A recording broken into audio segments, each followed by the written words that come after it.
Mr. Silent Channel. Kabanata 1561 hanggang 1570. Sa ilalim ng patnubay ni Erming, ang kontrol ni XEXE sa mga pagbabago sa spatial ay talagang gumawa ng malaking pag-unlad. Ang dragon ng oras at espasyo, ang reputasyon ng shuttle ng oras at espasyo, ay hindi kasing simple ng pagtatago ng espasyo. Pagkatapos ng mga araw na ito ng pagsasanay, si XEXE, na nakahanap ng tamang direksyon, ay masasabing malayo na ang narating. Boss, hindi. Kumpara sa iyo, alitap-tap ako. Pagkatapos magsalita ay agad siyang umupo. Matagal nang nagkakasundo ang lahat, at gaya ng kasabihan, ang pakikinig sa mga kanta ng mga kwerdas ay nakakaalam ng gilas, syempre naiintindihan niya na gaano man siya katapat, maaaring harapin niya ang hamon ni Tangwulan. Ayaw niyang inaabuso. Ano ang kinakatakutan mo, bakit hindi mo na lang siya labanan? Paano ka uunlad kung hindi mo haamon ang malakas? Sabi ni Erming, natatakot na hindi magulo ang mundo. Inikot ni XEXE ang kanyang mga mata, Senyor, para sa kaligayahan ni Yuanen, hayaan mo akong mabuhay pa ng ilang taon. Sabi ni Yuan Enyahui, pero, gusto ko talagang subukan. Captain, bakit hindi ka maghanap ng pagkakataon? Iha-challenge kita kay XEXE, okay. Marami na siyang pinagbuti sa panahong ito. Sa ilalim ng patnubay ni Erming, ang Yun Vortex Divine Fist at Titan Divine Fist ay unti-unting nagsanib, at ang kanyang cultivation base ay umabot na sa rurok ng 8 rings, at siya ay isang manipis na linya lamang ang layo mula sa pagpasok sa title Daoluo. Gaya ng sinabi ni Erming, kung gusto mong mag-improve ng mas mabilis, kailangan mong magkaroon ng sapat na pressure at kailangan mong hamonin ang malakas. Okay. Sumang-ayon si Tangwulan ng walang pag-aalinlangan. Tumingin si XEXE sa mga mata ni Yuan Enyahui. Wala siyang masabi kung gusto niyang tumutol, ngunit tanging mapait na ngiti lang ang nailabas niya. Mabilis na tumatakbo ang tren ng Soul Guidance, at hindi ko alam kung transfer ba ito, ngunit sa pagkakataong ito ay wala na akong nakatagpo. Ang tahanan ni Yuan Enyahui ay matatagpuan sa gitnang silangan ng mainland, sa katunayan hindi masyadong malayo sa orihinal na lugar ng Shrek City, sa isang lungsod na tinatawag na Shanling City sa silangang bahagi ng orihinal na Stardao Great Forest. Ito ay isang pangalawang antas ng lungsod, na napapalibutan ng mga bundok, at ang tren na ginagabayan ng kaluluwa ay kailangang dumaan sa isang lagusan upang dumaan sa lungsod. Nang huminto ang tren at bumaba ang lahat sa tren, para silang isang paraiso. Ang Shanling City ay napapaligiran ng mga bundok, at ang mga bundok ay malago sa iba't ibang mga halaman. Ang pangangalaga sa kapaligiran dito ay talagang napakahusay. Pagpasok pa lang sa Shanling City, halatang mas sariwa ang hangin, at pati ang langit ay tila mas bughaw. Talagang komportable ang bahay mo dito. Pagkatapos bumaba sa Soul Guide train, huminga ng malalim si XEXE ng sariwang hangin, at biglang naging komportable. Nang muli siyang tumingin kay Yuan Enyahui, nakita niyang may mali sa kanya. Nakatayo doon na nagulat, ang kanyang katawan ay nanginginig. Ilang taon na siyang hindi bumabalik. Sa wakas ay bumalik sa pamilyar at hindi pamilyar na lugar na ito, paanong hindi niya hahayaang magkahalo ang nararamdaman niya? Tandang-tanda pa niya ang mga eksenang naranasan niya noong bata pa siya. Sa isang araw, ang kanyang ina ay naging isang nagyayalong bangkay, at sa isang araw, ang ama na dating nakatayo sa tuktok ng pamilya ay parang isang walking dead. Ang mga mata ng lahat ay puno ng galit at puot nang tumingin sila sa kanya, at ang orihinal na mainit na pamilya ay biglang naging kahawig ng isang abyssal na impyerno. Ang nakakatusok sa puso kong sigaw, ngayon ay tila naririnig ko pa rin ito ng malinaw. Naramdaman ni XEXE na siya ay mali, at nagmamadaling lumapit sa kanya upang hawakan ang kanyang kamay, kinamayan ito ng mahigpit, at bamulong, magiging maayos ang lahat, at mananatili ako sa tabi mo kahit anong mangyari. Napalingon si Yuan Enyahui at sinulyapan siya. Bigla siyang nataranta, Sa loob ng maraming taon, anumang oras, siya ay nasa tabi niya. Nandoon siya noong nakatagpo si Shrek ng isang sakuna, nandoon siya noong magkasama siyang sumama sa hukbo, at nasa tabi niya sa lahat ng oras. Kahit na siya ay walang malasakit sa kanya, tinanggihan na tanggapin, o pumayag, hindi niya ito iiwan. Dahil sa mga anino, hindi lubusang mabuksan ang puso niya sa kanya, ngunit sa sandaling ito, sa sandaling bumalik siya sa sariling bayan, nakikinig sa mga simpleng salita nito, biglang lumambot ang puso niya. Kung ikukumpara kina Tangwulan at Guyana, sila ni XEXE ay mas masaya na, kahit dalawa sa kanila ay laging magkasama. Oo, bahagya siyang tumango at pinisil ang kamay niya. Pagkalabas ng istasyon, may nakaabang na sasakyan doon, at may nakatayo sa tabi ng sasakyan. Nang makita siya, hindi maiwasang magbago ang ekspresyon ni Yuan Enyahui. Dahil hindi ito ibang tao, ito ang kanyang pangalawang tiyuhin, ang pangalawang tiyuhin na pinalitan ng kanyang pangalan ng Yuan Enchenshiang. Napatingin si Yuan Tianxiang kay Yuan Enyahui nang walang laman at binuksan ang pinto. Pagdating ng lahat sa sasakyan, ibinuka ni Yuan Enyahui ang kanyang bibig, sinusubukang sabihin ang isang bagay, ngunit pagkatapos ng lahat ay hindi niya ito sinabi, at sumakay sa kotse kasama si XEXE. Sinundan siya ni Tangwulan sa loob ng kotse, at si Erming, na naglalakad sa dulo, ay tumingala kay Yuan Enchenshiang ng ilang beses, tumango, at nagsabi, ang iyong hininga ay masyadong madilim, at ang depresyon sa iyong puso ay lubhang nakaapekto sa iyong sabi. Nakikinig sa makalumang ito, kahit na kaunting pahiwatig ng lasa ng bansa, bahagyang itinaas ni Yuan Enchensang ang kanyang kilay, sino ka? Tumawa si Erming, ngunit hindi umimik, at sumakay sa kotse. Ngunit sa sandaling sumakay siya sa kotse, malinaw na naramdaman ni Yuan Enchensang ang hindi maipaliwanag na nakakatakot na presyon mula sa kanya. Sa kanyang ama lamang niya naramdaman ang ganitong antas ng pang-aapi. Ultimate Daoluo.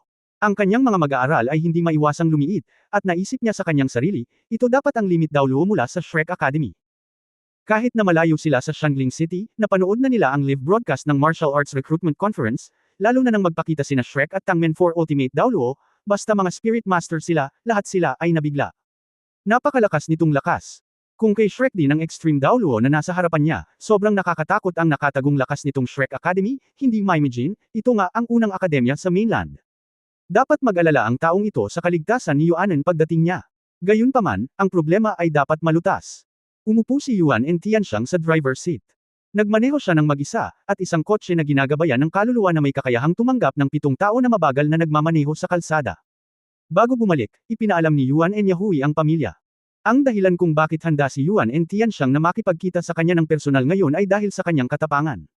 Handa siyang bumalik para patunayan na handa siyang harapin ito. Kahit na ano, ito ay isang matapang na bata. Bagamat kinasusuklaman niya ang hipag na pumatay sa kanyang asawa, hindi niya inilagay ang puot na ito kay Yuanen Yahui. Marahil ay may puot, ngunit higit sa lahat, ayaw niyang maulit ang trahedya. Hindi malaki ang Shangling City. Dahil ang Titan Great Ape Family ay ang Sehong Gate, hindi sila nakatira sa downtown area, ngunit sa isang manor sa labas ng western suburbs. Upang ilagay ito ng mabuti, ito ay ang asyenda. Upang maging makatotohanan, ang lugar na ito ay mas katulad ng isang nayon, na napapaligiran ng mga bundok at ilog, na nasa likod ng malalaki at makakapal na kagubatan sa bundok. Para itong isang paraiso. Sa ilalim ng kondisyon ng maayos na pamamahala ng pamilya Yuanan, bagamat ang nayon ay ganap na nasa bundok, isang paliko-likong kalsada sa bundok ang dumadaan sa pintuan ng lahat ng mga taga-nayon. Ang kotse na ginagabayan ng kaluluwa ay maaaring itaboy, na nagpapahirap sa trapiko. Maginhawa. Nakatingin sa bundok na nayon mula sa malayo sa bintana ng kotse, hindi na napigilan ni Yuanen Yahui ang mga luha sa kanyang mga mata. Ito ay isang alaala na nag-iwan sa kanyang hindi mabilang na magagandang alaala, ngunit hindi rin mabilang na mga masasakit na alaala. Lugar. Pagpasok sa daanan ng bundok, ito ay masungit at hindi lubak-lubak. Puno rin ng curiosity ang mga mata ni Erming. Sa dilim, kitang-kita niya na ang maliit na nayon na ito ay puno ng hininga na naging pamilyar sa kanya. Paano kaya ang mood niya? Hindi pa excited. Dahil halos lahat ng tao dito ay nagmana sa dugo niya. Bilang isang buhay na umiral sa hindi mabilang na mga taon, siya ay talagang hindi na isang purong kaluluwang hayop. Sa isang kahulugan, kahit papaano ay tao ang bahagi niya, at mayroon din siyang sitwasyon na katulad ng mga tao, at kahit bilang isang soul beast, ang life inheritance din ang pinakamahalagang bagay. Noon pa man ay naiisip niya na wala siyang supling, paanong hindi siya uugoy kung nakikita niya ang napakaraming supling. Napakasarap talaga ng pakiramdam na ito. At ito ang uri ng kagandahan na hindi pa niya naramdaman sa kanyang 10,000 taon. Hindi alam ni Erming kung gaano na siya katagal na hindi naging masaya gaya ngayon, at hindi na siya makapaghintay na magpakita sa harap ng mga susunod na henerasyon. Wala siyang gustong patunayan, ni hindi niya naisip na tawagin ng mga inapo na ito ang kanyang mga ninuno habang buhay. Sana lang ay makontento na siya sa panunood ng kanilang masayang pamumuhay at pagpapatuloy ng kanilang dugo. Sa unang pagkakataon sa kanyang buhay, nagkaroon siya ng matinding kabaitan sa sangkatauhan, nahijitan pa niya si Tangsan noon. Ang babae ng lalaki ang nagsilang ng kanyang supling. Nagmana ng dugo para sa kanya. Ang kanyang mga inapo ay tao rin. Mukhang hindi na ganoon kasuklam ang mga tao. Ang kotseng ginagabayan ng kaluluwa ay nagmaneho hanggang sa huminto ito sa isang malaking bahay sa kalagitnaan ng bundok. Ito ay medyo patag na lugar. Ang malaking bahay ay tila sumasakop sa isang malaking lugar at ito ang pinakamalaking gusali sa bundok. Ito rin ang ancestral house ng Yuanen family, at ito rin ang lugar kung saan matatagpuan ang ancestral hall. Si Yuan and Tianxiang ang nanguna sa paglabas ng sasakyan, ngunit sa halip na hintayin si Tang Wulen at ang iba pa na bumaba sa sasakyan, siya ang nanguna sa paglalakad papasok. Nabawi na ni Yuan and Yahui ang kanyang kalmado sa oras na ito. Ngayong nakabalik na siya, handa na siyang harapin ito, huminga ng malalim, na unang lumabas ng sasakyan, at sunod-sunod ding bumaba ng sasakyan ang tatlo pa. Tumingin si Erming sa paligid at tumingin ng malapitan na may kakaibang mukha, at pagkatapos ay tumango bilang kasiyahan. Nasiyahan siya sa kapaligiran dito. Ito ay talagang isang magandang kapaligiran. Siya ay nanirahan sa Stardao Great Forest mula noong siya ay bata, at ang paborito niya ay palaging ang kagubatan. Bagamat isa lamang itong kagubatan sa bundok, maganda ang hitsura nito. Muling lumitaw si Yuan and Tianxiang sa pintuan at tumango kay Yuan and Yahui, sinenyasan siyang sumunod. Sa oras na ito, ang ancestral house ay mukhang medyo desyerto, maliban kay Yuan and Tianxiang, walang ibang tao na nakita, at sumunod ang apat. Sa sandaling pumasok siya sa ancestral house, may ibang uri ng hininga, na maaaring makilala ni Tang Wulan. Ito ay dapat na isang hininga ng halaman.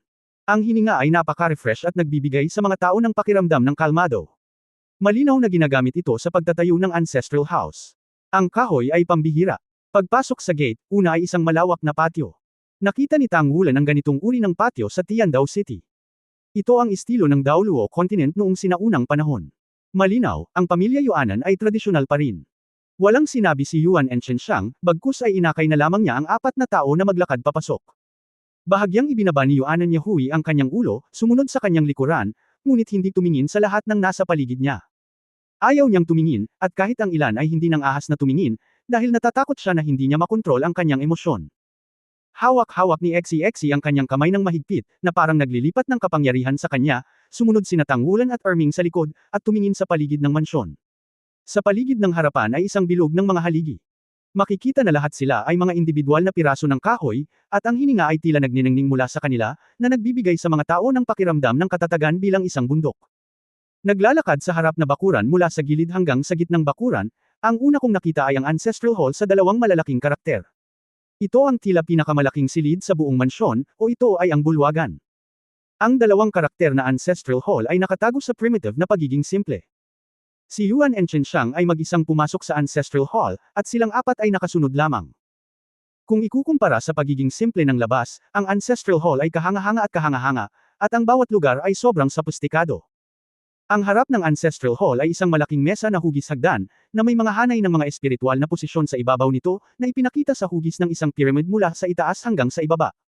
Ang bawat espiritual na posisyon ay may pangalan at talaan ng oras ng kapanganakan at kamatayan. Pagtingin sa itaas, mayroong isang espiritual na posisyon sa itaas, na nagsasabing, unang ina Xiong Shaolin. Ang kakaiba ay sa tabi ng espiritual na posisyong ito, mayroong isang estatwa. Hindi kalakihan ng rebulto, mga 30 sentimetro ang taas. Parang unggoy na hinahampas ang dibdib gamit ang dalawang kamay. Mukhang napakalinaw, ngunit marahil dahil sa isang maliit na dahilan, sa isang sulyap, ay may medyo hanggal at cute na lasa. Ang unang reaksyon ni Tang Wulan matapos makita ang estatwa ay tumingin kay Erming sa tabi niya, at pagkatapos ay nakita niya ang mga sulok ng bibig ni Erming na kumikibot. Ang boses ni Erming ay tumunog din sa kanyang isipan, kailan naging ganito si Lao Su, ganito. Hindi na siya nakapagsalita. Hindi ko pa bonibisita ang aking mga ninuno. Sinabi ito ni Yuan and Tianxiang sa unang pagkakataon, medyo malupit pa rin ang kanyang boses. Sumulyap si Yuan and Yahui sa kanyang pangalawang tiyuhin at mahinang sinabi, salamat. Pagkasabi nito, lumuhad siya sa futon at kinatok ang ulo ng 3 beses. Ang pagpayag na dalhin siya sa bulwagan ng pagluluksa ay nangangahulugan na kinikilala din siya ng pamilyang Titan Great Ape bilang miyembro ng pamilya. Ito ay simpleng sabihin, ngunit sa katunayan ito ay hindi madali. Ang kanyang ina, kung tutuusin, ang naging sanhi ng kapahamakan ng pamilya. Sa mga spirit card na inilagay sa itaas, ilan sa mga huling hanay ang namatay dahil sa sakuna na iyon. Nang makita siyang magalang na yumuko, naging komplikado rin ang ekspresyon ni Yuan and Tianxiang, at sa wakas, napabuntong hininga siya. Sa oras na ito, sa likod ng ancestral hall, isang matangkad na figure ang dahan-daang lumabas, hindi ba si Yuan and Zhenchen lang, ang patriarch ng Titan Great Ape family? Nang makita si Yuan and Yahui na magalang na niyuko ang kanyang ulo doon, mahinang bamantong hininga si Yuan and Zhenchen, bumalik ka na lang, bumalik ka na lang. Pagkatapos ay tumingin siya kay Tang Wulan at tumango sa kanya. Ngunit sa sandaling ito, nakaramdam siya ng nakakapasong titig at walang malay na tiningnan ito. Nang magkaharap ang kanyang mga mata, biglang nanginag ang katawan ni Yuan and Zhenchen, at baka sa kanyang mga mata ang pagtataka. Naramdaman niya ang isang hindi pa naganap na pagtibok ng puso, na nagmula sa dugo, na parabang ang dugo sa kanyang katawan ay nakikita ang taong ito. Pagkatapos noon, agad itong lumakas, na dumadaloy sa aking puso. Ang ganitong uri ng pakiramdam ay lumitaw dati, ayon sa pagkakasunod-sunod, nang makapasok siya sa 7th Ring Soul Sage at taglayin ng Martial Spirit Real Body, nakapasok sa 9th Ring titled Daoluo at nalampasan ang limitasyon ng 3 beses. Ngunit sa sandaling ito, sa pagtingin lamang sa taong ito, ang ganitong uri ng pakiramdam ay lumitaw ng hindi maipaliwanag, paano siya hindi mabigla. Saglit na nag-alinlangan si Erming bago niya sinabi, ikaw ba ang patriarch ng pamilyang ito? Tumango si Yuan and Zhenchen, oo, eksakto ang matanda. Kamahalin. Gumalaw ng kaunti ang sulok ng bibig ni Erming, at nakatayo na si Yuan and Yahui mula sa lupa sa oras na ito. May gusto lang siyang sabihin, ngunit itinaas ni Erming ang kanyang kamay para pigilan ito. Pagkatapos ay itinaas ni Erming ang kanyang kamay at itinuro ang tuktok na layer ng espiritual na posisyon, ang hanggal at cute na eskultura, at pagkatapos ay sinabi sa kakaibang boses, "Ako nga." Napatulala si Yuan and Zenshan, ang unang reaksyon ni Tang Wulan ay halos mapangiti, maging si Yuan and Yahui, na kinabahan sa una, ay natulala, tinakton ni Xe ang kanyang bibig at namilipit. Sobra na. Anong kalokohan ang sinasabi mo? Si Yuan and Chenxiang ay galit na galit at pinagalitan. Isang mapait na ngiti ang ibinigay ni Erming, alam kong mahirap kang paniwalaan, ngunit ako nga. Lumabas ka. He can't wait to show his identity, and then, the first thing is to make that stupid and cute change the things. Lumabas sa Ancestral Hall. Tumingin si Yuan and Zenshan kay Yuan and Yahui na may pagdududa, tumanggaw si Yuan and Yahui, siya nga. Ang mga pag-aalinlangan sa puso, ang hindi maipaliwanag na pagkabigla ng bloodline noon, ay tila may naintindihan kay Yuan and Zenshan, ngunit dahil sa biglaang napagtanto, kahit na hindi siya makapaniwala. Paano ito posible? Nahuli niya si Yuan and Chenxiang na gustong umatake, lumabas din si Yuan and Zenshan sa Ancestral Hall. Pagkatapos ay nakita niya na si Erming ay nakatayo sa gitna ng gitnang patio, nakatingala sa langit. Ang kanyang katawan ay nagsimulang tumaas, at ang mga piraso ng nakakatakot na mga kalamnan ay nagsimulang magumbok, napakalakas at pamilyar sa buong ugat ni Yuan na nagmamadaling lumabas sa kanyang katawan. Ang malalaking kalamnan tulad ng granite, ang bakal na itim na balat, at ang kamahalan na parang bundok ay nagbibigay sa mga tao ng labis na nakakagulat na pakiramdam. Sa pagkakataong ito, kahit si Yuan and Tianxiang ay malinaw na naramdaman ang pagpintig ng dugo sa kanyang katawan, hindi lang siya, nang patuloy na tumaas ang figure ni Erming at ang kanyang aura ng dugo ay lumakas at lumakas, ang buong pamilya Yuan and, anuman ang distansya, basta ang mga tao ng tribo sa saklaw ng Shangling City, mararamdaman nilang lahat ang mga pagbabago sa kanilang dugo. Sa isang silid na dimli ilaw, biglang umiling-iling ang isang lalaki na may gusot na buhok at balbas ang kanyang katawan, itinaas ang kanyang ulo ng hindi namamalayan, ang kanyang maputik na mga mata ay biglang naging malinaw, at siya ay tumingin sa isang direksyon. Ang figure ni Erming ay umabot sa taas na mahigit 100 metro bago siya huminto. Nakatayo sa gitnang patio, nakaramdam siya ng bahagyang pagtayo. Ang napakalakas na aura ng dugo ay mabilis na lumabas, at ang mas ikinagulat ni Yuan and Zenshan ay ang aura sa kanyang katawan ay mas malakas kaysa sa kanyang sarili. Quasi-God, ito ang antas ng Quasi-God na walang alinlangan, at ito rin ang antas na hinahabol ko. Ngunit hindi ko inaasahan na makikita ko ito, at ito ay ang bloodline ng Titan Great Ape na katulad ko. Nang tumayo si Erming, ang buong tao ay tila nawala sa pag-iisip, ngunit ang mga larawan ay ipinakita ng malinaw. Ito ay nasa isang kakahuyan. Isang batang babae na may matingkad na mga mata ang lumulukso, humihiga ng isang kanta sa kanyang bibig, munting mushroom picking girl, may dalang maliit na basket. Nag-iisip ng konkreto. Ang salitang ito ay agad na lumitaw sa isip ni Yuan and Chenxiang, at ang ikinagulat niya ay ang pagkonkreto ng pag-iisip ay talagang may boses. Anong antas ng espiritual na paglilinang ang kakailanganin upang makamit ito? Dati, iniisip niya lang na nakakatakot ang taong ito, dapat ay extreme daw loo. Ngunit ngayon napagtanto niya na ito ay isang nakakatakot na pag-iral na ang cultivation base ay nasa itaas pa rin ng kanyang ama. Sa larawan, ang batang babae ay patuloy na namimitas ng ilang mga kabute sa ilalim ng ilang mga ugat ng puno at sa gitna ng mga damo, at inilagay ang mga ito sa basket ng kawayan sa kanyang mga braso. Nang lumingon siya sa isang kagubatan at may nakita siyang malaking puno, bigla siyang naglabas ng malambot na, dahil may chubby lukong monkey na nakahiga sa ilalim ng malaking puno. Ang buhok ng unggoy ay siksik at maitim, may kantab at mad-ulash, at mukhang hanggal. Nang makita ang unggoy, ang sculpture sa Morning Hall ay agad na lumitaw sa isip ni Tang Wulan, na medyo magkamukha. Wow! Ang cute na maliit na unggoy. Nagulat ang dalaga at hindi natakot. Ang unggoy ay mukhang kalahating metro lamang ang haba. Yumuko siya at marahang hinaplos ang buhok ng unggoy na bakas sa mukha ang pagtataka. Mahimbing na nakatulog ang unggoy. Parang napaka-komportable nitong hawakan. Nang hindi gumagalaw, tumalikod siya at mas komportableng nakatulog. Napangiti ang dalaga, ang cute-cute nito. Pagkatapos ay marahan niyang kinurot ang ilong ng unggoy gamit ang kanyang kamay, huwag kang huminga, tingnan mo kung magising ka. Hindi talaga komportable ang unggoy, namilipit ang katawan, hinampos ng paa ang kamay ng dalaga at iminulat ang mga mata. Ang kanyang mga mata ay magkaharap, at ang mga mata ng unggoy ay kumikislap ng gusto, ngunit ang batang babae ay tila hindi ito nakita, at siya ay ngumiti, ang cute mo. Gaya ng sinabi niya, hinawakan niya ulit ang ulo niya. Itinaas ng unggoy ang mga paa sa harapan na tumambad sa matatalas na kuko at huminto saglit, tutal hindi naman sila nagpaputok, ngunit hindi alam ng dalaga na nakalayo na siya sa pintuan ng multo. Naglabas ang dalaga ng kabute mula sa kanyang maliit na basket ng kawayan at sinabing, kakainin kita, masarap ito. Mga kabute ng matsutake. Nahirapan akong maghanap. Natigilan ang unggoy, at walang malay na kinuha ito, pagkatapos ay pinalamanan ito sa kanyang sariling bibig, at kumain ng 3 o 2 kagat. Wow, gusto mo. Ang sarap, kakainin kita. Inabot ng dalaga ang kanyang basket ng kawayan. Mukhang gutom na ang unggoy. Kinuha niya ang bamboo basket at kinain ito ng walang galang. Maya-maya, kinain niya ang lahat ng kabute sa bamboo basket ng dalaga. Walang kahit na katiting na pag-aatubili ang mukha ng dalaga, bagkus ay puno ng pananabik. Umuwi ka na, kailangan kong mamitis ng kabute, kung hindi, hindi ako makakapagpalit ng pera para pambili ng alak para kay tatay. Xiong Shaoling nga pala ang pangalan ko, kailangan mong tandaan ang pangalan ko. Pagkatapos magsalita, lumingon ang dalaga patungo sa The Monkey wave his hand, tumalikod at tumalbog palayo. Ang larawan ay huminto at nawawala. Napatulala na sina Yuan and Zhenchen at Yuan and Tianxiang, at lahat sila ay nakaramdam ng manhid.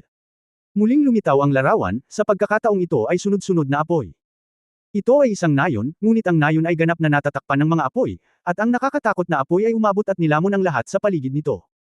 Sa gitna ng nayon, mayroong isang malaking globo, na mukhang 30 metro ang lapad. Pula ang kabuuan nito. Walang duda na ang sakuna na ito ay dulot nito. Hindi mabilang naiyak ang umalingaw-ngaw sa kalangitan, at muling lumitaw ang figure ng batang si Xiong Shaoling. Siya ay nasa dagat ng apoy, umiiyak at sumisigaw sa sakit. Ang lugar kung saan nahulog ang malaking spherical rock ay ang kanyang tahanan. Lahat ng miyembro ng kanyang pamilya ay nabagsak sa ibaba. Ang apoy sa paligid ay sumugod sa kanyang tabi, ngunit siya ay umiiyak pa rin. Sa oras na ito, tuluyan na niyang nakalimutan na nasa panganib ang kanyang buhay. Umiyak lang siya. Sa sandaling ito, isang figure ang nahulog mula sa langit, hinawakan siya, pagkatapos ay biglang tumalbog, nagmamadaling lumabas sa apoy. Ngunit sa sandaling siya ay inaresto, si Xiong Shaoling ay nahimatay na sa coma. Isa itong malaking Titan Great Ape, at isang maliit na unggoy din minsan. Mabilis itong tumakbo sa mga bundok at kagubatan, at dinala siya nito sa isang lawa at inilagay siya sa isang bato. Inaalog ang kanyang katawan, ang Titan Great Ape ay nag-transform sa anyo ng tao. Kung titignan mo ng maigi, hindi ba't ito ang hitsura ni Erming dati? Padalhan mo ako ng mga kabute at iligtas ang iyong buhay. Bulong ni Erming sa sarili sa screen. Pumulot siya ng isang dakot ng tubig at iwiwaisak sa mukha ng dalaga. Dahil sa malamig na tubig sa lawa, dahan-daang nagising ang dalaga. Medyo matamlay ang kanyang mga mata, ngunit mabilis niyang naalala ang lahat ng nangyari noon, at muling umiyak sa sakit. Nakatayo lang si Erming, hindi nagpapakalma, ngunit hinayaan siyang umiyak ng mapait. Hindi ko alam kung gaano siya katagal umiyak, at tumigil ang pag-iyak, napansin niya ang matipunong lalaki sa tabi niya, at nahihiyang nagtanong, nasaan ako? Sinabi ni Erming, sa kagubatan, ang iyong tinubuang bayan ay binomba ng isang meteorite fall, at wala na ito. Iniligtas kita. Si Xiong Shaoling ay muling umiiyak ng paos, hanggang sa siya ay nawalan ng malay. Ang araw ay sumisikat at pagkatapos ay lumulubog, 3 beses na ganito. Matapos umiyak at himatayan si Xiong Shaoling ng ilang beses, sa wakas ay kumalma siya. Nakahanap si Erming ng prutas para sa kanya, nanghuli ng isda na makakain, at madalang silang mag-usap. Si Xiong Shaoling ay palaging nasa isang kawalan ng ulirat. Anong pangalan mo? Sa wakas ay nagtanong siya sa araw na ito. Ako. Tawagin mo akong Artay. Mas mabuti ka, at ibabalik kita sa lungsod. Sabi ni Erming. Natigilan si Xiong Shaoling, ngunit, wala akong mapupuntahan. Hindi nagsalita si Erming. Biglang tumangala si Xiong Shaoling sa kanya na may kaunting pananabik, ayaw mo ba sa akin? Natigilan si Erming. Bago pa siya makapag-react, si Xiong Shaoling ay tumalon na sa kanya. Larawan, ito na. Nang lumitaw muli ang larawan, madaling araw na. Siya ay nakahiga sa kanyang mga bisig. Pagkatapos ng sakuna, ang kanyang mukha ay nagpakita ng isang ngiti sa unang pagkakataon. Ang araw ay sumikat sa kanyang malasutla na buhok, na sumasalamin sa isang mahinang gintong liwanag. Matamlay na tiningnan ni Erming ang taong nasa kanyang mga bisig, punakanak ang kinukusot ang kanyang mga mata, na parabang hindi siya naniniwala na totoo ang lahat ng ito. Hindi nagtagal, nagising si Xiong Shaoling at nahihiyang ngumiti sa kanya, ayoko nang bumalik sa lungsod. Nandito na lahat, kaya dito na tayo titira. Mabuti. Sumang-ayon lang si Erming. Pagkatapos, nagsimula siyang magputol ng kahoy para magtayo ng bahay. Hindi niya ito kailangan, ngunit ayaw niyang hatiin ni Xiong Shaoling ang pagkain at matulog. Isang araw, lumipas ang isang araw. Namumuhay sila ng masaya at masaya. Ngunit sa mata ni Erming, laging may lungkot at pag-aalinlangan. Sa wakas, isang araw, itinaas niya ang kanyang ulo upang tumingin sa langit, at may asul na liwanag na kumikislap sa kalangitan. Pagkatapos ng ilang sandali ng pagmumuni-muni, sinulyapan niya ang kahoy na bahay. Sa bahay na gawa sa kahoy, mahimbing na natutulog si Xiong Shaoling. Huminga siya ng malalim, inukit niya ang isang salita sa lupa at gumuhit ng mapa. Pagkatapos ay tumalbog siya, naging malaking katawan ng Titan Giant Ape sa himpapawid, at tumalon palayo. Nagising si Xiong Shaoling, ngunit hindi siya nakita, sinisigaw ng malakas ang pangalan ni Artay, ngunit walang natanggap na tugon. Sa wakas, nakita niya ang salita at ang mapa. Ito ay isang mapa na humahantong sa labas ng mundo, isang mapa na nagpapakita kung paano makalabas sa malaking kagubatan na ito, at ang piraso ng sulat na iyon ay napakalinaw. Ako ang unggoy na pinapakain mo sa mga kabute. Hindi ako tao. Ako ang Soul Beast na Titan Great Ape. May gagawin ako. Babalik ako sa loob ng halos 10 araw. Kung wala kang pakialam sa pagkatao ng Soul Beast ko, hintayin mo lang ang aking pagbabalik, at palagi akong nasa tabi mo. Kung hindi mo ito matatanggap, pagkatapos ay maaari kang umalis dito ayon sa mapa ng tao. Asshole! Asshole! Idiot! Idiot! Sigaw ni Xiong Shaoling, tumutulo ang mga luha. Si Erming, na nagtatago sa malayo, ay malinaw na nakita ang eksenang ito. Kinaumagahan, na may isang simpleng pakete, umalis si Xiong Shaoling.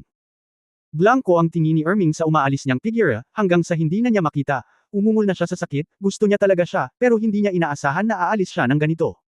Nagtataka itong sumugod, sinira ang kahoy na bahay, tinangay ang sulat kamay, at patuloy na umaatungal sa bibig, sa wakas ay bumangon at talagang umalis.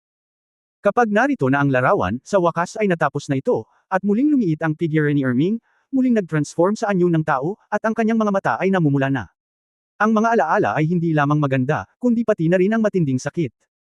Bagamat maraming taon na ang lumipas, ang pamilya Yuanan ay matagal nang pumanaw, at malinaw pa rin niyang naaalala ang bawat detalye, at bawat bit ng tamis at sakit.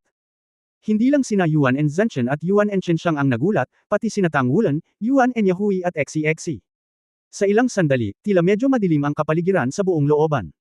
Mali ka, sabi ni Yuan and Zhenchen na may pilit ng ngiti. Natigilan si Erming, am I wrong? Mapait na ngumiti si Yuan and Zhenchen, oo. Nagkamali ka. Pagkatapos mong umalis, hindi ka na ba nakabalik? Galit na sinabi ni Erming, ano ang babalikan mong gawin? Tumitingin sa mga guho. Sinabi ni Yuan and Zhenchen, sandali. Gaya ng sinabi niya, tumalikod siya at naglakad pabalik sa Ancestral Hall, at pagkaraan ng ilang sandali, naglabas siya ng genealogy. Binuksan ang ilang pahina, sumulyap kay Erming, at sinabi sa malalim na boses, siya ay napakatanga, isang bastard. Hindi ba nakikita ng tanggang ito na mayroon na akong mga anak? Magpakasal sa isang manok na may manok, at isang aso sa isang aso. Bakit hindi niya sinabi sa akin ng diretso? Anong tanga? Kahit na binigyan niya siya ng isang unggoy, hindi ko siya kayang iwan sa kanya bilang isang simpleng kaluluwa at kung ano ang nangyari sa kanya. Sa lahat ng posibleng paraan kung wala siya, patay na ako nitong tanga. 10 araw, bakit ako bumalik noong ika-6 na araw, ngunit ang nakita ko ay isang pagkasira. Bumalik lang ako sa aking tahanan upang tingnan. Bumalik ako sa loob ng 10 araw, ngunit ang aming tahanan nasira at hindi na siya bumalik. May nangyari ba sa kanya? Artist, bumalik ka. I miss you so much. Artist, malapit nang ipanganak ang anak natin, alam mo ba? Babalik ka ba? Lumipas na ang 10 araw, maraming 10 araw, bakit hindi ka na bumabalik? Artist, kamusta na ako? Miss na kita. Artist, sobrang sakit ng tiyan ko, parang mangganganak na ako, anong gagawin ko? Artist, miss na kita. Artist, hindi ako patay. Isinilang na ang anak natin, pero hindi ka pa rin bumabalik. Andito lang ako lagi naghihintay sa iyo. Medyo naayos na ang bahay natin, at katulad pa rin ng dati. Makakabalik ka ng mas maaga. Bumalik ka at tingnan mo ang mga anak natin. Ano ang pangalan ng anak natin? Sinabi mo lang sa akin na Artay ang pangalan mo, at hindi ko alam kung ano ang apelyido mo. Sabi mo galing ka sa primitive forest, at ang primitiveness ang nagdala sa akin ng blessing na ito. Bago ka bumalik, Yuanan ang tawag sa anak natin. Lalaki siya, kaya Yuanan Sete ang pangalan niya. Artay, miss na kita. Naabot ni Erming si Yuan and Zhenchen sa isang hakbang at hinawakan ang genealogy sa kanyang kamay. Sa ganoong kalakas na lakas at ganoon kalakas na katawan, siya ay nanginginig ng hindi mapigilan sa oras na ito, at ang kanyang buong katawan ay sinasala ang ipa. Namutla ang mukha niya. Binuklat niya ang mga pahina ng papel, tinitingnan ang mga pahina ng mga alaala, nanginginig ang kanyang katawan, at napaupo siya sa lupa na may puff. Nang pakinggan ni Yuan and Yahui ang kanyang lolo na nagbabasa ng mga diary na iyon, tumutulo na ang mga luha sa kanyang mukha, maging ang mga mata ni Tang Wulan at Xi ay hindi sinasadyang namumula. Hindi pagkakaunawaan, ito ay isang kaayla hilakbot na hindi pagkakaunawaan. Nais lamang ni Xiong Shaoling na samantalahin ang 10 araw na iyon para makauwi at tingnan. Ngunit naisip ni Erming, na nagmamasid sa dilim, na hindi niya matatanggap ang kanyang pagkakakilanlan at umalis sa sakit at dalamhati. Ganito nangyari ang trahedya, isang trahedya na hindi dapat nangyari. Sino ang maaaring sisihin ito? Sisihin si Erming sa hindi pagbibigay ng higit na tiwala sa kanya. O siya ang dapat sisihin sa kanyang pag-alis nang hindi man lang nag-iiwan ng salita. Ang mga hindi pagkakaunawaan ay kadalasang sanhi sa ilalim ng gayong mga pangyayari, mga hindi pagkakaunawaan na hindi dapat nangyari. Ang masakit na dagandong ay tumaas sa langit, niyanig ang buong Xiangling City, tumulo ang mga luha, sa harap lang ng ancestral hall na ito. Sa ancestral hall, ang hanggal na maliit na unggoy ay tila umiiyak din, at ang malakas na dugo ng Titan Great Ape ay bumalot sa buong gilid ng burol. Sa oras na ito, isang malaking bilang ng mga miyembro ng Titan Great Ape family ang sumugod patungo sa ancestral house. Paanong ang gayong malaking kilusan ay hindi makakagambala sa buong pamilya? Hiniling ni Yuan and Zhenchen kay Yuan and Chen siyang nasabihin sa mga tao na walang mali, at hinarangan silang pumunta rito. Kung ito man ay ang antas ng paglilinang na ipinakita ni Erming o ang antas ng pagkakapare-pareho sa pagitan ng pagkonkreto ng pag-iisip at ang record na iniwan ng orihinal na lola na si Xiong Shaoling, naiintindihan niya na ang taong nasa harap niya ay talagang malamang na ang ninuno ng pamilya, ang tunay na kaluluwang hayop. Ang hari ng Titan Great Ape. Napakalaki din ang ugnayan kay Yuan and Zhenchen, at sa wakas ay nasagot na ang misteryo ng pag-alis ng pinaka-hindi pa nalutas na ninuno sa family history. Si Erming ay orihinal na dumating dito na puno ng pananibik, ngunit ngayon ito ay naging labis na panghihinayang at malungkot, oo. Sa simula, talagang hindi siya kumpiyansa at hindi sapat ang tiwala sa pag-ibig na ito. Hindi niya naisip na aalis si Xiong Shaoling dahil sa kanyang soul beast, ngunit hindi niya inaasahan na ito ay isang hindi pagkakaunawaan lamang. Habang tinitingnan mo ang naiwan ni Xiong Shaoling, mas masakit siya. Kung maghihintay pa ako ng ilang araw, kahit sapat na para sa 10 araw na iyon, ang lahat ng mga trahedyang ito ay hindi mangyayari, at magkakaroon ako ng mahal sa buhay, at ang God Realm ay hindi pa nawala sa oras na iyon, baka madala ko pa siya sa kaharian ng mga Diyos, palaging nasa tabi ko. Gayunpaman, imposible ang lahat. Walang pagkakataon para sa lahat. Kahit na naroon pa ang God Realm, hindi niya maibabalik ang lahat ng ito. Maari man niyang balikan ang panahon, hindi niya mababago ang lahat, dahil iyon ang magpapabago ng kasaysayan, magpapaikot-ikot sa buong espasyo, at tuluyang mawala ang kanyang linya. Kaya lang, sakit at panghihinayang lang ang nararamdaman niya, pero wala man lang mababago. Pagkaraan ng mahabang panahon, napabuntong hininga si Erming, muling tumayo, at itinapat ang puno ng pamilya sa kanyang kamay kay Yuan and Zhenchen. Nag-alinlangan si Yuan and Zhenchen, Senyor, ikaw. Muling naglakad si Erming sa Ancestral Hall, tumingin sa pinakamataas na espiritual na palatandaan, tumingin sa tatlong salitang Xiong Shaoling, pansamantala, magkahalong damdamin. Ang rebulto ng ninuno ay inukit ng kamay ng ninuno at ina, kaya ganito ang hitsura. Sabi ni Yuan and Zhenchen. Napangiti ng mapait si Erming, hayaan mo na. Sa buong buhay ko, akala ko wala akong utang sa kahit na sino. Wala akong utang sa mga kapatid ko o kaibigan, pero hindi ko inaasahan na malaki ang utang na loob ko sa kanya. Nagmana siya ng dugo ko. Pero iniwan ko siya. Tama siya, tanga ako, tanga, asshole. I am not worthy of being your name. Shaoling, ako si Erming, hindi ko na mababago ang kasaysayan, hindi na ako makakabalik sa iyo, pero kahit gaano pa katagal ang hinaharap, hindi ako magmamahal ng ibang tao tulad ng pagmamahal ko sa iyo, Shaoling, babalik ako sa ating tahanan.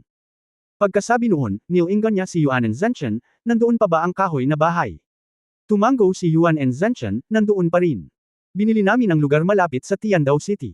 Bagamat ang Stardao Forest ay nasira ng husto, nandoon pa rin ang maliit na kagubatan. Ito ay orihinal. Sa labas ng Stardao Forest, medyo malayo ang lugar, binili namin ang lupa, at ang bahay na gawa sa kahoy ay palaging pinapanatili ng mga tao. Tutal, ito ang lugar ng aming linya. Oo. Tumango si Erming. Si Yuan and Zhenchen ay orihinal na nasa isang komplikadong mood dahil sa pagbabalik ng kanyang apo, ngunit hindi niya inaasahan na hindi lamang ang apo ang babalik, ngunit ang isang matandang ninuno ay babalik kasama niya. Biglang nagkaroon ng panandaliang katahimikan sa Ancestral Hall, at medyo malamig. Lumapit si Tang Wulan sa gilid ni Erming, bahagyang tinapik ang kanyang balikat, at pagkatapos ay sinabi kay Yuanan, Senyor, sa pagkakataong ito nandito tayo, ang isa ay para kilalanin ni Senyor Erming ang ating mga kamag-anak, at ang isa ay para lutisin si Yuanan. Bagay. Sa harap ng ibang tao, hindi siya matatawag na Uncle Erming. Si Erming ang ninuno ng linya ni Yuanan Yahui. Kung tatawagan ang kanyang tiyuhin, hindi ba siya magsasamantala sa iba? Sinabi ni Yuan and Zhenchen, maaari kang magsama-sama. Walang pagkaantala ang sitwasyon ni Yuan N. Kailangang malutas ang problema bago niya masira ang title Daoluo, kung hindi, malaki ang posibilidad na isa na namang kapahamakan. Mapait na sinabi ni Yuan and Zhenchen, plano ko munang i-abolish ang fallen angel martial soul niya. Kung tutusin, iba siya sa sitwasyon ng kanyang ina noon. Isa siyang twin martial soul. Sana ay tretuhin siya ng fallen angel martial soul na iyon. Mas maliit ang impact. Kung masisira ang martial spirit na ito, walang koneksyon sa demonyong eroplano, kung hindi. Pagkasabi noon, huminto siya saglit, at same time na sinabi, kung hindi, lahat ng martial arts ni Yuanan ay maaalis lamang. Hindi. Halos mapabulala si XCXC, hindi sinasadyang hamarang kay Yuanan Yahui. Sa napakaraming taon, napanood niya kung gaano kahirap si Yuanan Yahui ay nagsasanay araw-araw. Bagamat naabot na niya ang kaharian ng kanyang kasalukuyang cultivation base sa murang edad, sa katunayan, kung gaano kalaki ang kanyang kontribusyon. Ang bawat isa sa Shrek 7 Devils ay napakasipag, ngunit si Yuan Yahui at Ye Xinglan ang talagang dalawang pinakamasigasig. Sumulyap si Yuan Zhenchen kay XCXC nang walang sinasabi, ngunit ang kanyang mga mata ay napakatindi. Hinaway-kaway ni Erming ang kanyang kamay, abolish. Bakit mo gustong I abolish? Mas mabuting itago kaysa I abolish. Si Yuan Zhenchen ay natigilan saglit. Wala siyang pakialam sa opinyon ng ibang tao, ngunit hindi niya maiwasang makinig sa pagkakaroon ng ninuno ng Titan Great Ape Family. Lalo na nang si Erming ay nagpakita ng isang antas ng lakas na mas mataas kaysa sa kanya ngayon, hindi niya maiwasang hindi makinig.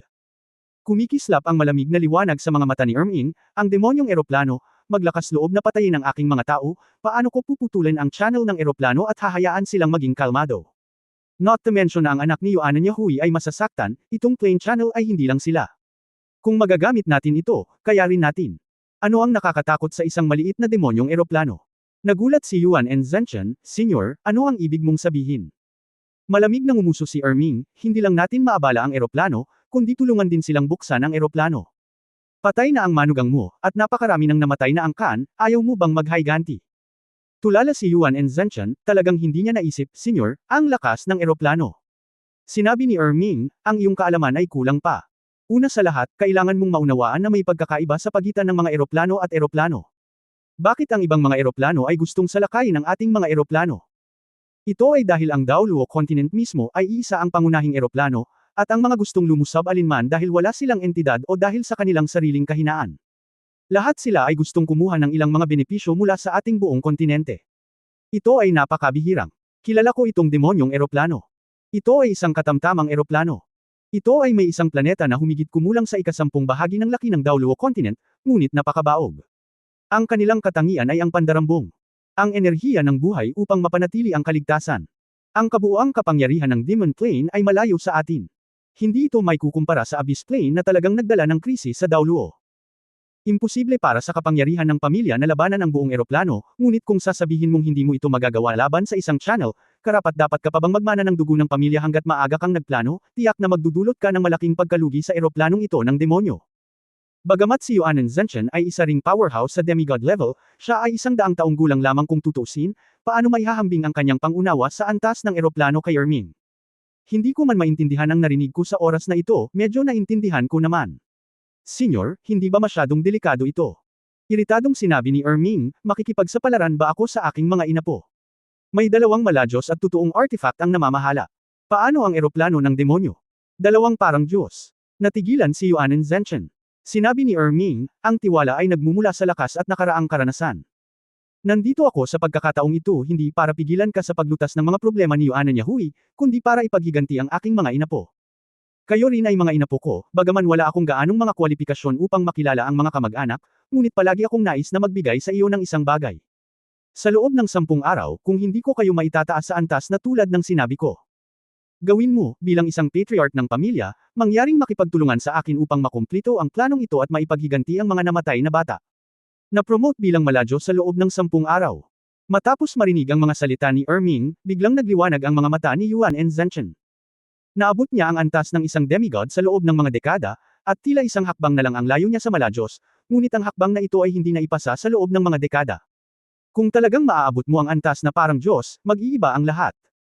Naniwala na siya sa kanyang puso na ang lalaking nasa kanyang harapan ay ang ninuno, ngunit kung tutuusin, wala nang mga katotohanang magpapatunay na kung tutulungan siya ni Erming na mapahusay ang kanyang lakas, tiyak na mapapatunayan niya ang kanyang pagkakakilanlan.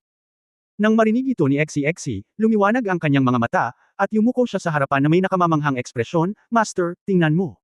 Sige, sino ang iyong Panginoon? Maaari mo munang linangin hanggang sa limitasyon. Si Daoluo ang nagsasalita tungkol dito. Higit pa rito, ikaw at ako ay hindi konektado, at hindi kita magawang tulungan. Niyanig ang kalangitan, nakahanap ka ng isang tahimik na silid, at gusto kitang makausap ng mag-isa. Mag-usap. Okay. Sumang-ayon si Yuan Zhenchen ng walang pag-aalinlangan, at ang kanyang tingin kay Erming ay naging mas magalang. Kinuha ni Yuan Zhenchen si Erming at umalis. Sinulyapan ni Yuan Yahui ang pinakamataas na spiritual card, at hindi niya napigil ang mapabuntong hininga sa kanyang puso. Ang hindi pagkakaunawaan ay talagang ang pinaka-nakakatakot na bagay sa mundo. Dinala ni Yuan Zhenchen ang tatlo sa likod bahay, pwede na kayong magpahinga sa guest room. Ikalawang uncle, ang aking ama. Tumingin si Yuan and Yahui kay Yuan and Tianxiang, ang kanyang mga mata ay puno ng pagsusumamo. Saglit na nag-alinlangan si Yuan and Tianxiang, at sinabing, hintayin mong magsalita ang lolo mo, huwag kang pumunta ngayon. Maaaring hindi magandang bagay para sa kanya ang pagpunta ngayon. Pagkasabi nito ay naglakad na siya palayo. Napakasimple ng estilo ng pamilya Yuanan. Mayroon lamang ilang mahahalagang simpleng kasangkapan sa guest room. Lahat sila ay gawa sa solid wood at walang masyadong dekorasyon. Ang silid ay may magaan na halimuyak na gawa sa kahoy, na nagbibigay sa mga tao ng pakiramdam ng kalmado at ginhawa. Dinala ni Yuan and Zhenchen si Ming sa kanyang pag-aaral. Kung titingnan ang presensya ng taong ito sa kanyang harapan na malamang ay isang ninuno, medyo hindi rin siya komportable. Talagang mahirap para sa kanya na tawagan ang ninuno, ngunit ang iba't ibang mga palatandaan ay nagpapahiwatig na ang taong ito ay may ganoong pagkakakilanlan. Kinawayan siya ni Ming ng kamay, hindi mo kailangang maging masikip, wala akong planong gawin. Tingnan mo lang kayong lahat at gawin ang isang bagay para sa iyo, at makukontento na ako. Hindi ako qualified na kilalanin ka, hindi ko kailanman natupad ang aking mga responsibilidad. Hindi ako qualified. Pagkasabi nito, hindi napigilan ng kanyang mukha ang mapuno ng mapang-asar ng ngiti. Minsan ay may isang piraso ng kaligayahan sa aking harapan, ngunit hindi ko ito pinahalagahan. Sa huli, sa pagkakamali, pinalampas ko ang nag-iisang pagkakataon ng kaligayahan sa buhay ko. Buti na lang at naipasa na ang bloodline niya. Malinaw niyang nararamdaman ang purong Titan Grade 8 na bloodline tulad ni Yuan and Zhenchen, Yuan and Tianxiang, Yuan and Yahui, tiyak na hindi ito ipinapasa sa sarili niyang bloodline. Magkakaroon ng mga pagkakamali. Mabuti ang pakikitungo ng Diyos sa kanyang sarili, at ngayon ay gusto lang niyang gawin ang kanyang makakaya upang gumawa ng isang bagay para sa kanyang mga inapo. Don't say that, you can't completely blame for this. What more, napakaraming taon na ang lumipas. Napabuntong hininga si Yuan and Zhenchen sa kanyang puso. Bagamat wala pa ring paraan para direktang tawagan ang ninuno, ginamit na niya si Ming. Mga parangal. Sinabi ni Ming sa isang malalim na boses, well, huwag na nating pag-usapan ito, pag-usapan natin ang iyong sitwasyon. Sa iyong kasalukuyang estado, naabot mo na ang rurok ng iyong kasalukuyang kakayahan. Kung magsasanay ka lamang sa iyong sarili, napakahirap na magpatuloy. Dapat mong maunawaan ito mismo. Walang pag-aalinlangan na tumanggo si Yuan and Zhenchen. Siya ay palaging tuktok ng isang demigod, at palaging tila isang hakbang lamang ang layo mula sa Malajos, ngunit hindi niya nalampasan ang hakbang na ito sa loob ng 50 taon. Sa pagtanda, nagsimulang bumaba ang dugo, at ang dalisay na kapangyarihan ng Titan Grade 8 Martial Spirit ay lubhang naapektuhan ng dugo, kaya laging alam ni Yuan and Zhenchen na maaaring wala siyang pag-asa na makalusot sa kanyang buhay. Hanggang sa nakilala ko si Ming sa pagkakataong ito ay nakarinig siya ng kislap ng pag-asa mula sa sinabi ni Ming. Mayroon akong paraan upang matulungan kang gawin ang hakbang na iyon, ngunit kung gagawin mo ang hakbang na ito, hindi ka makakasulong sa hinaharap. Nagdurusa ka sa edad. Kung nakilala mo ako 30 taon na ang nakaraan, marahil magkaroon ng pagkakataon. Isang hakbang. Ibig mong sabihin. Gulat na napatingin si Yuan and Zhenchen kay Ming. Mataimtim na sinabi ni Ming, ang God Realm ay umiiral, at masasabi ko ito sa iyo ng napakalinaw. Sa katunayan, nasaksihan namin si Tang San na naging isang Diyos at sinamahan siya na pumasok sa God Realm. Siya ay humakbang sa tuktok ng God King hakbang-hakbang. Ngunit nang maglaon, may nangyari sa God Realm at tinangay ng magulong daloy ng realm ng oras at kalawakan. Ang kontinente ng Daoluo ay hindi tatanggi ng napakabilis, ang sigla ay lumala ng husto, kaya't masasabing ako ay dating isang Diyos. Ngunit pagkatapos mawala ang God Realm, pinaghigpitan ako ng mga batas ng eroplano, kung wala ang projection ng God Realm, mapipigilan pa rin ang lakas ko sa quasi-God level, na pinakamataas na level na pinapayagan ng Daoluo Continent Plane. Sa level na ito, mahirap nang gumawa ng 1 pulgada. Pero kung babalik ang God Realm balang araw, makakabalik pa rin ako sa God Realm. Kaya, ang ibig kong sabihin ay bagaman maaari kitang tulungan na tumaas sa antas na parang Diyos at mapataas ang iyong buhay sa loob ng mga dekada. Gayunpaman, kung babalik ang God Realm sa loob ng mga dekada na ito, hindi ka magkakaroon ng pagkakataong maglinang upang maging isang Diyos. Ito ay dahil kailangan kong lubusang pasiglahin ang potensyal sa iyong bloodline bago mo magawa ang hakbang na iyon, at ang hakbang na ito ay tiyak na mauubos. Walang pagdadalawang isip na sinabi ni Yuan and Zhenchen, okay lang, payag ako. Alam na alam ko ang sarili ko, in terms of talent, sa totoo lang, kulang ako. To be honest, the reason why our family can stand in the world of Soul Masters is because your bloodline inheritance. But with the extension of time, the bloodline will still diluted to a certain extent. Ang mga henerasyon ay nasa antas ng Malajos, at pagkatapos nito, walang sinuman ang makakapag-practice na naabot ko na ang kaharian ng Malajos kung matutulungan mo akong umakyat sa antas ng Malajos at mabuhay ng ilang dekada pa, hindi na ako mangangahas na humingi ng higit pa. Bahagyang tumanggo si Ming, hahanap ako ng paraan upang malutas ang problema ng manipis na dugo. Bagamat hindi nito kayang lutasin ang lahat, kahit isang dugo ay maaaring maipasa na may sapat na density ng dugo. Magaling iyan. Tuwang-tuwa si Yuan and Zhenchen. Bilang patriarch, ano ang mas mahalaga kaysa sa mana ng pamilya? Sobrang gusto ko si Yuan Yahui. Marami siyang naranasan, bagamat nakaranas din siya ng maraming sakit, ngunit dahil dito, lumaki siya ng malayo sa kanyang mga kapantay, anuman ang kanyang kaisipan, lakas, at saloobin sa paglilinang. Hindi ito maabot ng mga ordinaryong tao. Pagkatapos malutas ang bagay na ito, ibibigay ko sa kanya ang manang ito sa dugo. Walang problema. Saad ni Yuan Zhenchen. Sinabi ni Erming, mas mabuting magsuntok sa araw kung pipiliin mo ang isang araw. Kung wala kang problema, magsisimula na kami ngayon. Ang pagtulong sa iyo na gawin ang hakbang na iyon ay talagang hindi ganoon kahirap. Okay. Si Yuan Zhenchen ay hindi isang mapagkunwari na tao, at naupo sa lugar ng walang pag-aalinlangan. Nakatayo sa likuran niya, si Erming, isang layer ng maliwanag na dilaw na liwanag ang pinakawalan mula sa kanyang katawan. Nang magising si Tang Wulan mula sa pagmumuni-muni, malapit na ang madaling araw. Ito ang kanyang nakagawian na oras ng pagpupuyat para sa paglilinang araw-araw, dahil ang oras na ito ay sapat lamang upang payagan siyang linangin ang kanyang sariling ZG sa malayong bahagi ng kalangitan. Magic Pupil. Matapos ang paglilinang ng espiritual na kapangyarihan ay umabot sa konkretong antas, ang kanyang Purple Magic Pupil ay umabot na sa pinakamataas na estado, na kung saan sa Tang Sect, kakaunting tao ang makakaabot nito. Ngunit napagtanto pa rin niya na mayroon pa ring agwat sa pagitan ng pinakamatibay na base ng espiritual na paglilinang, at ganap na ipinakita ito ni Guyan sa kanya. Hindi puro peke ang labanan nila noong araw na iyon, marami pa ring totoong banggaan. Talagang pinigilan din siya ni Guyana. Ang lakas na ipinakita ni Guyana ay ganap na nasa limitasyon ng antas ng Daoluo. Marahil ay hindi pa dumarating ang kanyang cultivation base, ngunit tiyak na dumating na ang kanyang lakas. Lalo na ang espiritual na kapangyarihan, na may sariling espiritual na cultivation base, mayroong isang pakiramdam ng pagiging durog, na kung saan ay kaila-hilakbot.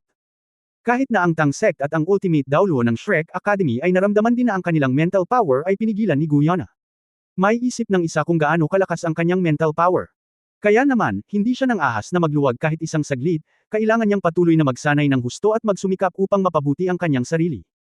Ang kanyang kasalukuyang soul power cultivation ay umabot na sa level 93, at siya ay palapit ng palapit sa Super Daoluo.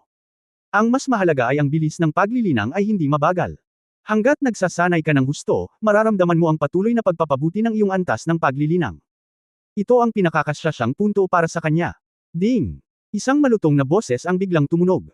Ang tunog na ito ay hindi nagmula sa labas ng mundo, ngunit tila nagmula sa kanyang sarili, na parang may nabasag sa sandaling iyon. Pagkatapos ay narinig sa kanyang tainga ang pamilyar na boses ni Erming, ipadama mo ito sa iyong puso. Om! Sa isang malakas na paghiging, naramdaman na lamang ni Tang Wulan na ang espasyo sa paligid ng kanyang katawan ay naging malabo at na-distort sa isang iglap. Bagamat saglit lang, narinig niya kaagad ang sigaw ng buong mundo pagkatapos ng sandaling iyon. Oo, ang buong mundo. Ang lahat ng natural na elemento sa kanyang mental power perception ay kumukulo sa isang iglap, lahat ay nagkukumpulan sa isang direksyon. Walang pag-aalinlangan, lumabas siya at tumangala sa hangin. Nakita ko ang isang malaking sinag ng liwanag na pumapailan lang sa kalangitan, na tumatagos sa kalangitan sa gabi, tulad ng langit at lupa. Ang mga batas ng langit at lupa ay nagbabago. Sa mataas na kalangitan sa di-kalayuan, tila mayroong isang espesyal na pag-iral sa kawalan. Ang mga pattern ng gintong liwanag ay patuloy na bumabagsak mula sa kalangitan, nagiging mga gintong rune, at patungo sa direksyon ng gininto ang liwanag. Ang malalim na pag-awit ng Sanskrit ay tumunog, walang himig ngunit napakasarap sa pandinig, tulad ng ugong ng batas ng buong eroplano. Patong-patong, patong-patong, patong-patong, patong-patong ang batas, tila sumasamba, at tila nagtataboy. Ang pakiramdam na iyon ay lubhang kakaiba, ito ay isang uri ng taos pusong kagalakan ngunit may kaunting pag-aalala. Ito ay, nagtagumpay siya. Agad na napagtanto ni Tang Wulan ang isang bagay. Ito ang liwanag ng kaliwanagan. Kung ikaw ay tunay na naging isang Diyos, maaari kang lumayo. Ang liwanag ng kaliwanagan ay may iisang kulay bilang isang mala-Diyos, at 4 o higit pang mga kulay ang tunay na Diyos. Ang 7 kulay ay ikalawang antas ng mga Diyos, at 9 na kulay ay isa. Antas ng Diyos na paninirang puri. Tandaan, muling tumunog ang boses ni Erming. Ang nangungunang liwanag na humahantong sa God Realm, ang maliwanag na dilaw na monochromatic na ilaw, ang quasi-God. Sa loob lamang ng isang araw, si Yuan Zhenchen ay tumaas mula sa antas ng isang demigod patungo sa kaharian ng isang mala-Diyos. Ang bilis naman. Matapos ang ilang dekada ng pagtugis, minsan natupad ang isang pangarap. Kahit na isang bystander, hindi mapigilan ni Tang Wulan na maging sobrang excited. Talagang magandang bagay ito para sa pamilya ni Yuanan.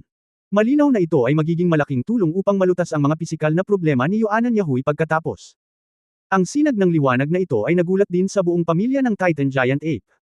Ang mga tao ng tribo ay nagmula sa malayo, at ang kanilang mga damdamin ay mas malalim kaysa kay Tang Wulan, dahil ang dugo sa lahat ay tila kumukulo, na umaalingaw iyon sa pangunguna. Ang malaking aura ng dugo na nakapaloob sa liwanag. Unti-unti, lumitaw ang isang grupo ng mga nakakasilaw na ilaw at anino sa likod ng mga angkan ng pamilya ng Titan Great Ape. Ito ay eksaktong hitsura ng Titan Great Ape. Ang bawat tao ay may iba't ibang antas ng paglilinang. Iba ang liwanag ng liwanag at anino, may malinaw at may malabo. Ngunit lahat sila ay mukhang natural. Malinaw nilang nararamdaman na ang kapangyarihan ng kanilang dugo ay patuloy na bumubuti at bumubuti sa banayad na mga paraan. Napakaganda ng pakiramdam na ito, isang hindi maipaliwanag na pagpapabuti, at isang orihinal na pagpapabuti, na malaking pakinabang sa lahat. Si Tang Wulan mismo ay may makapangyarihang bloodline ng Golden Dragon King.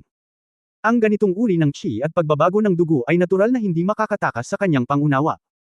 Naiintindihan niya na ito ay ibinabalik ni Erming sa buong pamilya ng Titan Great Ape.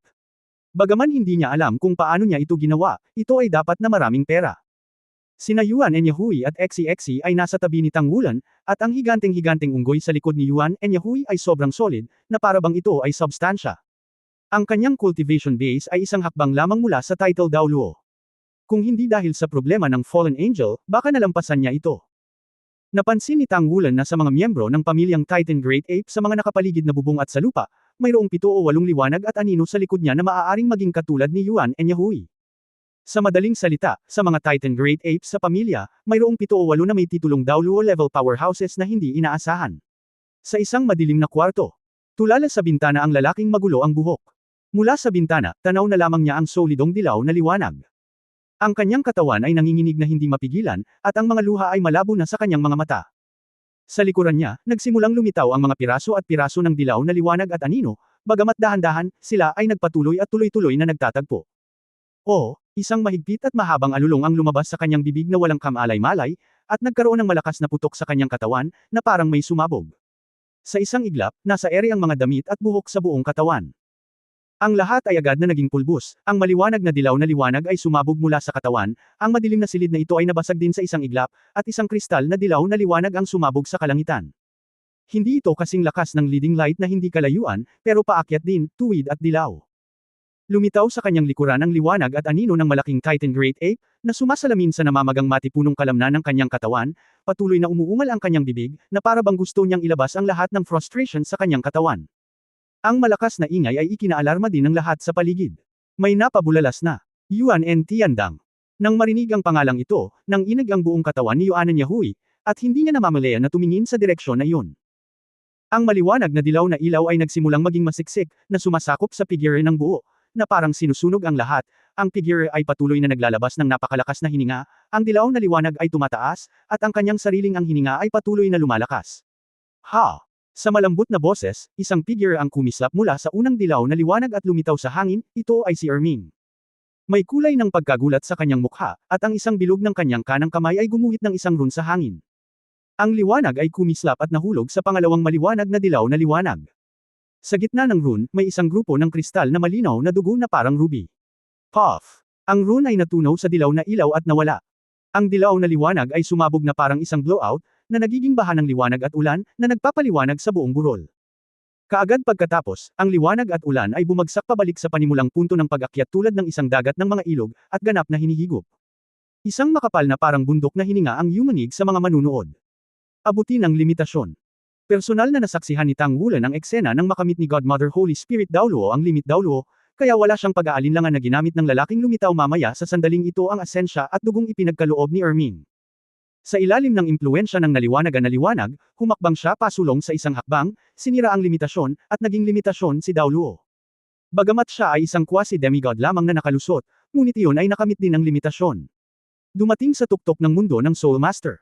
Ang dilaw na liwanag ay naging sandata, na tumatakip sa katawan, tanging ang walang buhok at kalbo na ulo. Bahagyang namula ang kanyang mga mata, at pakiramdam niya ay bumalik siya sa kanyang katawan na mas malakas pa kaysa dati, ngunit hindi niya alam kung gaano kalakas, ngunit walang iba kundi ang pagkatulala sa kanyang mga mata, na may bakas ng sakit.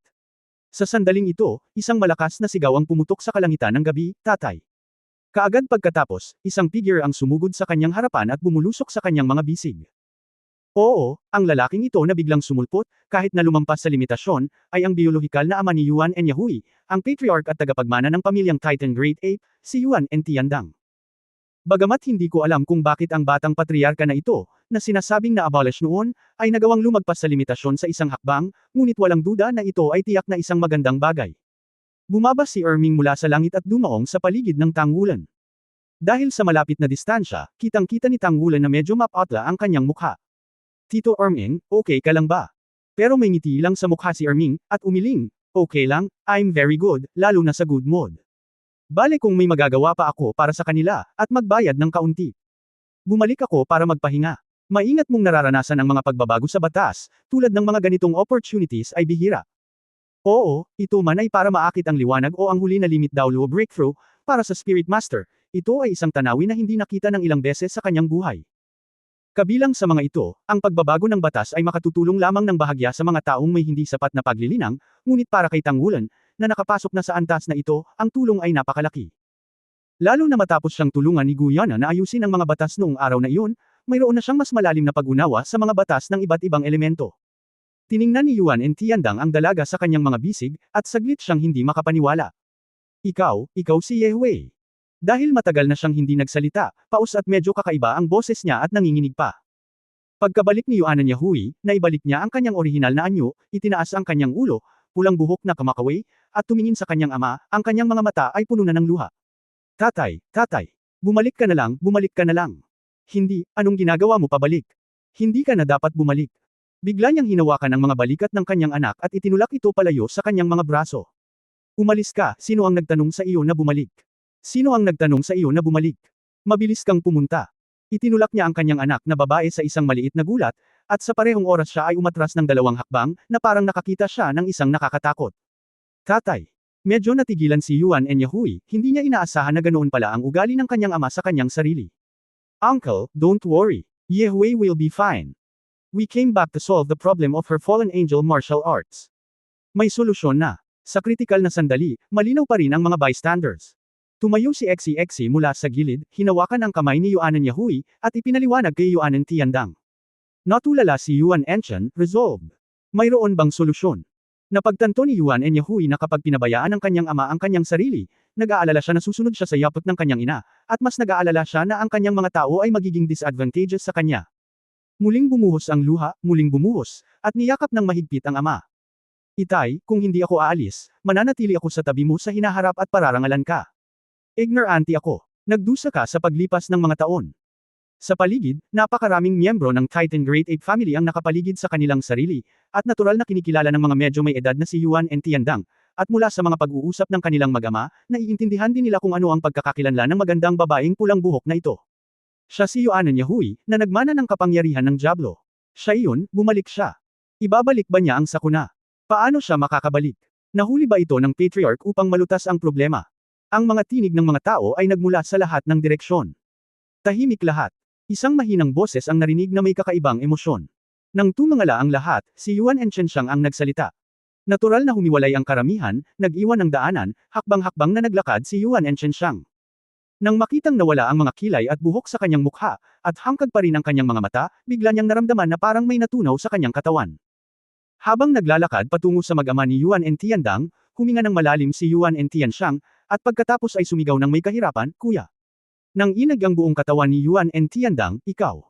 Biglang tumalikod si Yuan and Tianxiang, humarap sa maraming angkan, at sinabi sa malalim na boses, si Yehui ay inimbitahan pabalik ng matanda, at ngayon ay may solusyon na sa kanyang problema sa martial arts.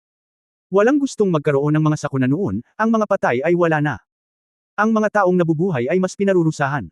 Ang pamilya ay hindi na maaaring magkaroon ng higit pang mga trahedya at ang aking kapatid na lalaki, si Hui. Yuan Enchen, handang bitawan ang lahat ang natitirang bahagi ng aking buhay ay para lamang sa kaunlaran ng pamilya. Ikalawang kapatid. Sumigaw si Yuan and Tiandang, hindi na napigilan ang kanyang emosyon, tumulo ang mga luha, kuya, pasensya na. Lumingon si Yuan and Tianxiang at tumingin kay Yuan and Tiandang.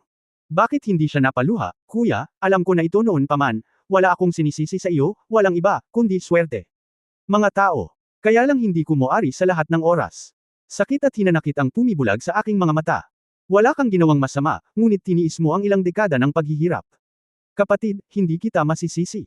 Mahirap na ang buhay ng ating mga kapatid, at namatay na ang ating mga mahal sa buhay kuya, kailangan mo pa ring pasanin ang pasanin ng pamilya. Si Yuan Enyahui ay umalis sa mga bisig ng kanyang ama, lumuhad sa kanyang puff, at yumuko sa direksyon ni Yuan and Tianxiang at marami pang ibang tao.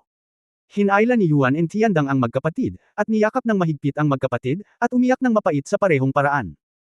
Bagamat halos 20 taon na ang lumipas, ang minsan at malalim na sakit ay hindi nawala sa kanilang mga puso. Muling nagliwanag ang langit, tahimik na naglaho ang matamis na tinig sa liwanag ng kaliwanagan, at isang malaking dilaw na liwanag at anino na kasing taas ng 1 kilometro ang lumitaw mula sa manipis na hangin, tulad ng Titan Great Ape. Ang liwanag at anino ay unti-unting lumiit sa himpapawid, bumababa mula sa langit, at lumapag sa tabi ng magkapatid na Yuan and Tiandang at Yuan and Tianxiang, ibinuka ang kanilang makapal na mga braso at niyakap ang kanilang mga balikat. Matigas kayo. Tumingin si Tang Wulan sa gilid, namumula na ang kanyang mga mata, at ramdam na ramdam niya ang sakit ni Yuan and Tiandang. Mahigit 10 taon na siyang pinipigilan sa sakit na ito. At ang dahilan kung bakit maaaring maibalik ang kanyang cultivation base ay walang alinlangan dahil hindi talaga inalis ng orihinal na Yuan and Zenshin ang kanyang anak, ngunit tinatakan lamang ang kanyang cultivation base. Nakatayo sa tabi, pinapanood ang muling pagsasama-sama ng pamilya ni Yuanan, si Tang Wulan ay masaya mula sa kaibuturan ng kanyang puso. Hindi niya maiwasang isipin ang kanyang adoptive parents at biological parents. Kailan kaya siya makakasamang muli sa kanila? Mga nanay at tatay, okay lang ba kayo? Kayo ba ay nasa malayong Diyos na kaharian? Gusto ko talagang pumunta sa tabi mo. Kung hindi dahil sa selyo ng Golden Dragon King sa kanyang katawan, marahil ay makakasama niya sila sa lahat ng oras. Makalipas ang 3 araw. Likod ng bundok. Matatanaw ng likod na bundok sa likod ng burol ang mga nakapaligid na bundok. May patag at bukas na lugar sa kalagitnaan ng likod ng bundok. Maliban kung narito ka, o nakatingin ka mula sa langit, hindi mo ito madaling mahanap. At narito rin ang larangan ng martial arts ng pamilya Yuanan, para sa mga kabataang henerasyon na magsanay araw-araw na paggamit ng labanan. Sa oras na ito, maraming tao ang nakatayo sa paligid ng larangan ng martial arts, kabilang ang kontemporaryong patriarch, si Yuan and Zenshin, na katatapos lamang maging isang maladyos, at dalawang magkapatid na sina Yuan and Tiandang at Yuan and Tianxiang, gayon din ang mahigit 100 angkan. Sa gitna ng martial arts field, may 3 tao. Ang isang panig ay si Tang Wulan, at ang kabaligtaran niya ay natural na sina XCXC at Yuan Enyahui. Pagkatapos ng gabing iyon, umatras si Erming sa kanyang silid. Narinig din ni Tang Wulan ang sinabi ni Yuan Enyahui bago niya nalaman na tinulungan ni Erming si Yuan Zenshin na makalusot, gamit ang sarili niyang dugo, at sa pamamagitan ng pagpapasigla ng dugo ni Yuan Zenshin, nagawa niyang malagpasan ang bottleneck. Bilang karagdagan, kalaunan ay tinulungan niya si Yuan and Tiandang na makumplito ang pambihirang tagumpay. Kahit 2 patak lang ng essence at dugo ang ginamit niya, iba ang essence at dugo sa ordinaryong dugo. Sila ang tunay na diwa ng buong katawan. Sa malakas na sigla ni Erming, ilang dosenang patak lang ang dugo niya. Kailangan ng 2 patak upang masira ang pinagmulan, at nangangailangan ng oras upang mabawi.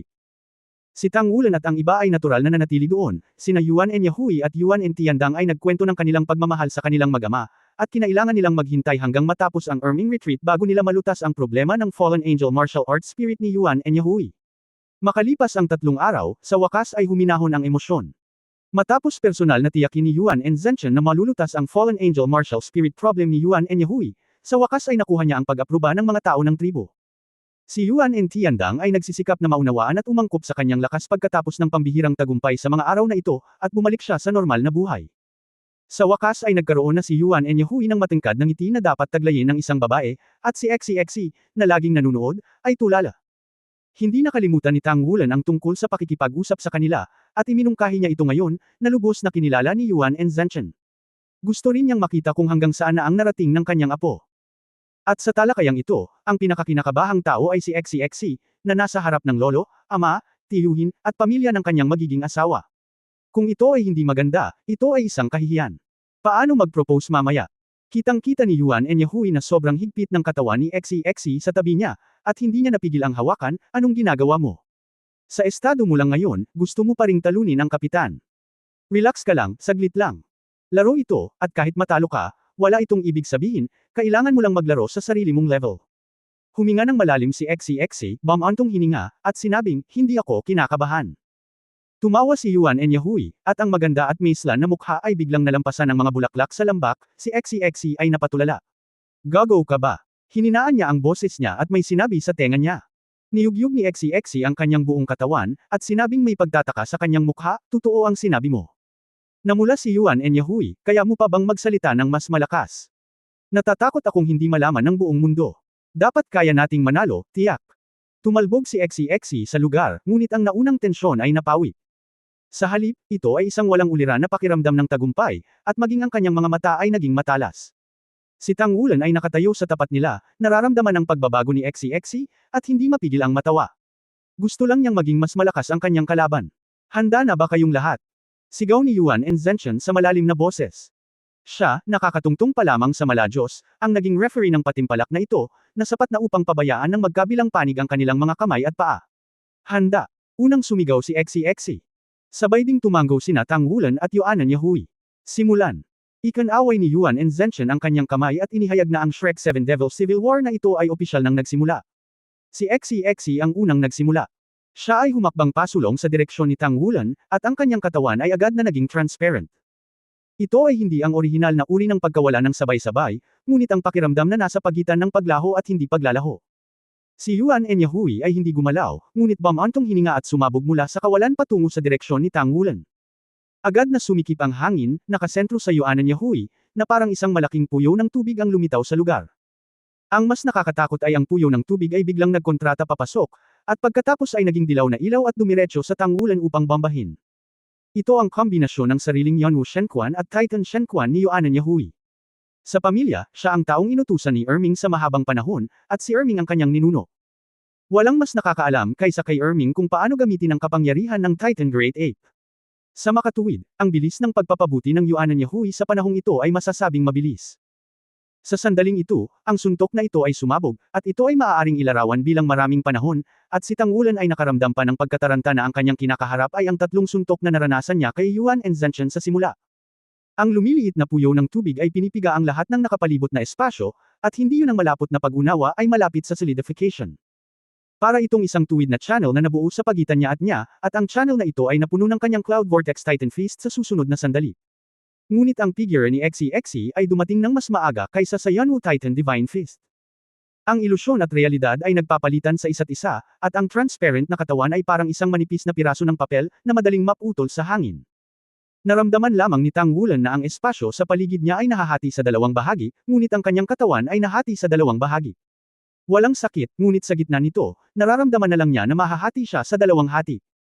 Ang pag-atake ni XCXC ay nagmula sa gilid, at ito ay saglit lamang na mas mabilis kaysa sa pangharap na pag-atake ni Yuan Yahui, ngunit ang sandaling ito ang naging ganap na magkatugma ang mga pag-atake ng dalawang tao. Nahaharap sa gayong pag-atake, hindi natarante si Tang Wulan. Biglang naging stagnant ang oras sa paligid niya. Ang espasyo na malapit ng mahati ay agad na sarado, at ang liwanag na sumabog mula sa Yunwu Divine Fist ay tila urong ng kalahating minuto. Bumalik ang panahon sa kaharian. Kasabay nito, inabot ni Tang Wulan ang kanyang kanang kamay at hinawakan ito sa direksyon ni XCXC nang walang pag-aalinlangan. Sa kanyang palad, ang makukulay na sinag ng liwanag ay sumisikat.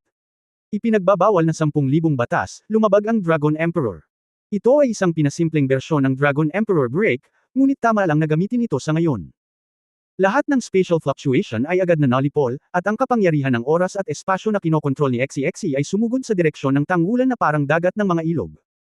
Bagamat may kinalaman si XCXC sa time retrospective realm ni Tang Wulan at sa paraan ng pagbabawal ng Dragon Emperor, hindi niya inaasahan na gagamit si Tang Wulan ng ganoong kalaking galaw sa sandaling dumating siya. Kung babaguhin mo siya, natatakot ako na walang paraan upang harapin ito. Ngunit sa panahong ito, ang kanyang pag-unawa sa dragon ng oras at espasyo ay mas malalim. Sa kritikal na sandali, biglang nag-distort ang hangin sa paligid niya, at ang Dragon Emperor po na nahawakan ni Tang Wulan ay tumigil sandali. Sa sandaling iyon, nawala ang figure ni XCXC.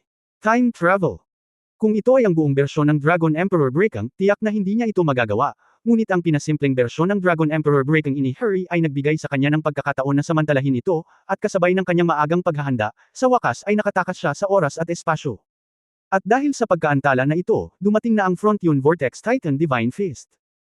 Ang mga mata ni Tang Wulan ay naging ginto din sa sandaling ito, na natatakpan ng gintong kaliskis ng dragon sa kanyang kaliwang kamay, at ang hindi magandang suntok ay sumabog din.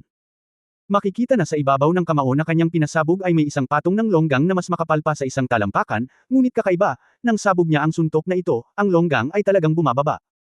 Bahagyang lumiit ang mga mag-aaral ni Yuan and Zenshan, hindi bumababa, ngunit nag-compress.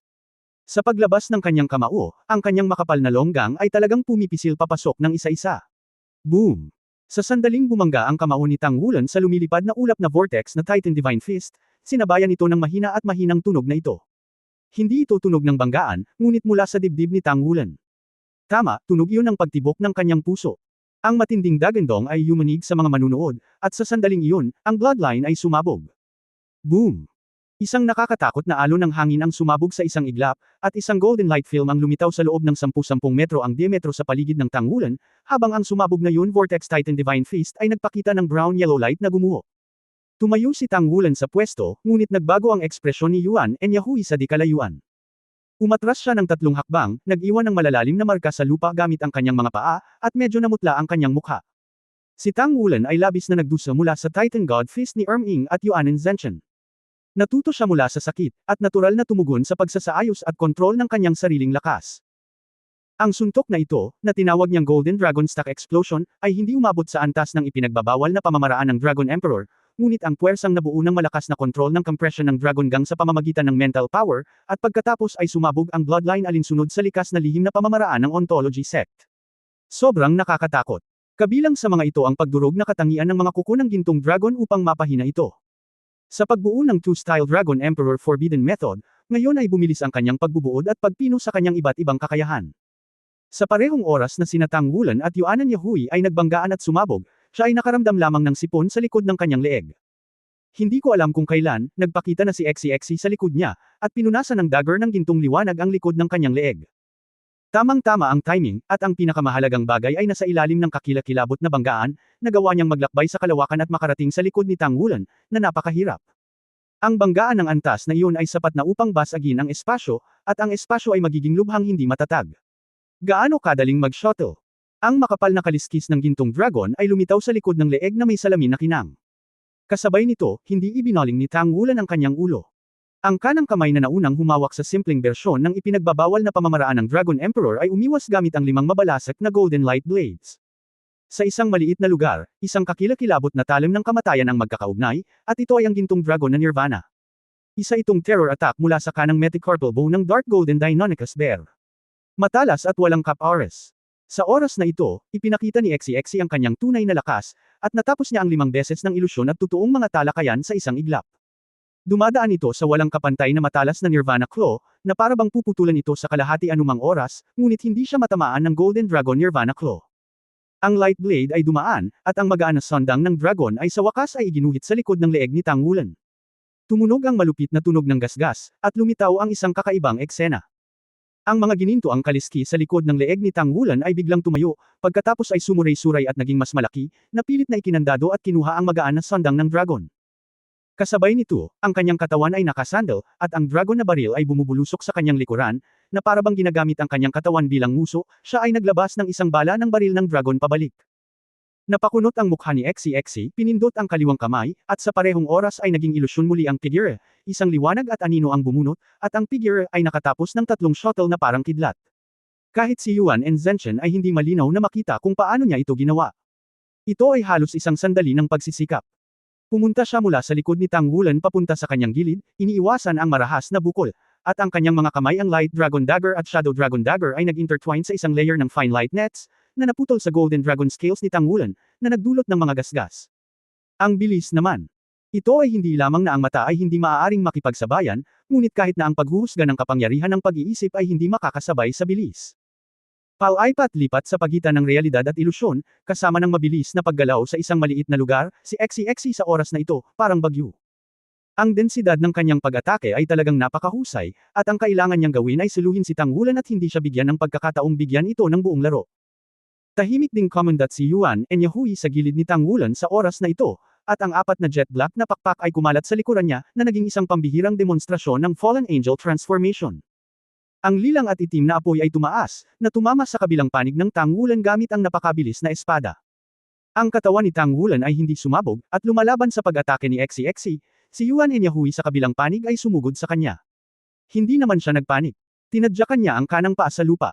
8 gintong dragon ang bumangon sa kalangitan, at ang gintong dragon ang yumanig sa lupa. Pukawin ang espasyo, ngunit makagawa din ng malakas na epekto. Higit sa lahat, habang ginagamit ang Golden Dragon para yumanig ang lupa, ang gravity control ng kanyang Mountain Dragon King's trunk ay sumabog, na agad na nakasentro sa kanyang katawan, ang gravity sa loob ng diameter na 50 metro ay tumaas ng 10 beses. Yuanan Yahui man o XCXC, saglit na mabagal ang kanilang mga galaw. Sa wakas ay napalaya ni Tang Wulan ang kanyang kamay, ang gintong liwanag ay kumislap sa kanyang mga mata, at isang malakas na pag-awit ng dragon ang lumabas sa kanyang bibig. Dumagundong ang gintong dragon, dobleng epekto ang sound wave at mental power. Ngunit sa sandaling ito, isang kakaibang eksena ang lumitaw. Ini-swipe ni XCXC ang kanyang kanang kamay patungo kay Yuan Yahui, at ang kanilang mga katawan ay naging ilusyon sa parehong oras, na parabang sila ay nahiwalay sa mundong ito sa isang iglap, ganap na hindi naapektuhan. Ang impluwensya ng dagandong ng gintong dragon. Sa sumunod na sandali, sabay na lumitaw ang dalawa sa itaas ng ulo ni Tang Wulan, iniiwasan ang pagkabigla ng gintong dragon. Ang dalawang figure ay nag-intertwine, ang martial soul ni Yuan Yahui ay bumalik sa Titan Great Ape, at ang katawan ni XCXC ay umiikot na sa napakabilis, bumabagsak mula sa langit na parang umiikot na tuktok, at bumaril ng diretsyo sa itaas ng ulo ni Tang Wulan. Sinampal ni Yuan Yahui ang kanyang mga paa gamit ang dalawang kamay. Sumabog ang kamao ni Yun Wuchen. Sa sandaling iyon, ang bilis ng pag-ikot ni XCXC ay umabot sa isang hindi kapani-paniwalang kaharian. Sa mga tuntunin ng visual na perception, ito ay tila isang matalim na karayom, at naabot niya ang tuktok ng ulo ni Tang Wulan. Nakita ni Yuan Zhenchen ang lakas ni Tang Wulan, at personal din siyang naglaro laban kay Tang Wulan. Sa orihinal, sa kanyang opinyon, hinamon ni na Yuan Yahui at XCXC si Tang Wulan. Ito ay puro irresponsible pag-uugali. Ngunit ang hindi niya inaasahan ay ang kanyang apo at ang kanyang kasintahan ay magkakaroon ng higit na kapangyarihan mula sa away hanggang sa kasalukuyan, at ang pagtutulungan ng dalawa ay mailalarawan na napakahusay. Marami ring may titulong Daoluo level powerhouses na naruroon, kabilang ang Yuan Tianxiang. Nang makita ito, nakaramdam ng pangangilig sa anit. Ang koordinasyon na ito ay masyadong makinis, at ang bilis ay masyadong mabilis. Nakakahilo ang mabilis. Ang layunin ni Yuan Yahui sa paglipat sa Fallen Angel Martial Soul ay tila isa lamang, at iyon ay upang lapitan si Tang Wulan sa lalong madaling panahon. Pagkatapos ay magsimulang makipagtulungan kay XCXC. Ang artikulasyon ay napakatalino na ito ay ganap na imposible ng walang mga taon ng pakikipagtulungan. Ang mga ito ay ganap na nabuo sa lawak na ang isa at isa ay higit sa dalawa. Ang tuktok ng kanyang ulo ay manhid, at hindi niya kailangang tingnan ito ng kanyang mga mata. Alam ni Tang Wulan na hindi ito isang bagay na maaaring pigilan ng sarili niyang depensa. Kahit na binitawan niya agad ang free character battle armor, hindi niya mapigilan ang ganoong pag-atake. Isang malakas na pakiramdam ng pagbabanta ang lumitaw sa unang pagkakataon. Sa mas maraming oras na ito, mas kalmado siya, at ang pag-iisip ay nakumpleto sa pagitan ng electric light at flint. Isang pagsabog ng ginintoang liwanag ang lumabas mula sa tuktok ng ulo, at sa sandaling pumutok ang ginintoang liwanag, ang mga paa ni Tang Wulan ay sumambulat na may nakasisilaw na gintong liwanag. Lumitaw ang kaliskis ng dragon sa buong katawan niya, at ang bumubulusok na golden glow point ay gumawa ng matalim na ding sa bumabagsak na matalim na dulo ni Xi Zifeng. Ngunit ang pag-atake na pinagsama ang kapangyarihan ni na XCXC at Yuan Yahui ay huminto lamang saglit, pinindot ang ginintoang ilaw upang patuloy na bumagsak. Ngunit ang oras na ito lamang ay sapat na. Huminto ang oras, at oras na para lumingon muli. Bagamat hindi niya ito makontrol sa mahabang panahon sa pagmamadali, sapat na iyon para itaas ni Tang Wulan ang kanyang kamay at kunin ang ginintoang liwanag na lumabas sa kanyang ulo. Ang libu-libong gintong liwanag na pagsasanib ay ang tanging isa, kung ano ang tinutukoy ng 1,000 tao. Hindi ba't ang gintong kinang na bumubulusok ay ang gintong sibat ng dragon? Kailan? Nang inig ang katawan ni Tang Wulan at humakbang siya pabalik sa gilid. Si Yuan Yahui, na dating nagtulak kay XCXC, ay nagbago na sa tunay na katawan ng Titan Great Ape sa hangin. Isang pares ng bakal na kamao ang nahulog mula sa langit at pinalo si Tang Wulan. Si XCXC, na napailing, ay naglahong ilusyon sa mabilis na pag-ikot. Boom! Inalog-alog ni Tang Wulan ang kanyang katawan at umatras muli. Ang gintong sibat ng dragon ay nabasag at nanginginig ng husto, ang kanang kamay ni Tang Wulan ay muling hinawakan ito mula sa kawalan, talagang nakakahawak hanggang sa kawalan. Sa halip na hulihin si Yuan Yahui. Muling lumitaw ang makukulay na sinag ng liwanag, at kasabay nito, ang hangin ay tila baluktot, at isang ilusyon na figure ang lumitaw. Kahit na hindi ito iginuhit ni Tang Wulan, lumitaw din ito. Sa sandaling ito, lumitaw ang ganting atake ni Tang Wulan, at libu-libong nakakasilaw na asol at lilang kulog ang bumungad kaagad sa kanyang katawan. Asol na emperador, Sun Luolei. Boom boom boom. Ang dagandong ng anit, na sinamahan ng libu-libong kidlat, ay naging isang kulog na kagubatan, na sumasakop sa halos buong larangan ng martial arts. Mapuspos ang mga tao ng puwersa, umatake gamit ang saklaw ng kaharian. Alam na alam ni Tang Wulan kung ano ang kanyang kalamangan. Sa mga tuntunin ng bilis, hindi niya kayang makipagsabayan kay XCXC, ngunit sa mga tuntunin ng cultivation base, siya lang ang titled Daoluo. Bukod dito, tiyak na hindi ito isang ordinaryong titled Daoluo. Bagamat iniwasan ni XCXC ang karamihan sa kulog sa pamamagitan ng pag-asa sa tunay at ilusyon na kalagayan ng pagbabago, nanginginig pa rin siya sa kuryente. Nagulat siya nang matuklasan na ang kulog ni Tang Wulan ay hindi lamang lumitaw sa totoong mundo, kundi pati na rin ang iba pang mga espasyo sa paligid niya. Impluwensya. Ang kanyang paglipat sa pagitan ng ilusyon at katotohanan ay hindi talaga pupunta sa ibang mundo. Sa pangunahing eroplano, maraming spatial crack. Madaling mahanap ng kanyang time and space dragon spirit ang mga bitik at shuttle sa mga bitik na ito. Gayunpaman, ang kulog ni Tang Wulan ay napasok ng kulog ni Tang Wulan sa mga bitik na ito na hindi niya inaasahan. Isang gintong halo ang kumalat mula sa paa ni Tang Wulan sa sandaling ito. Walang mga kahangahangang pattern sa halo, ngunit ito ay may hugis ng asol na pilak na damo. Ang pattern ng liwanag ay kumalat, at ang gintong liwanag ay kumislap sa mga mata ni Tang Wulan. Naramdaman na lamang ni XCXC na walang laman, na parang may kung anong dumagsa mula sa kanyang katawan, na naglalabas ng hangin. Kasabay nito, ang gintong sibat ng dragon sa kamay ni Tang Wulan ay muling lumiwanag, at ang mga bilog ng gintong halo ay lumitaw mula sa manipis na hangin. Ang kaliwat kanang bilog ay tila nababalot sa lahat ng direksyon. Si Yuan Enyahui, na naapektuhan ng kulog, ay naipakita na ang tunay na anyo ng Titan Great Ape Martial Soul, gamit ang sarili niyang panlaban para labanan ang pag-atake ng kulog, ngunit kinukumbulsyon pa rin ng kuryente.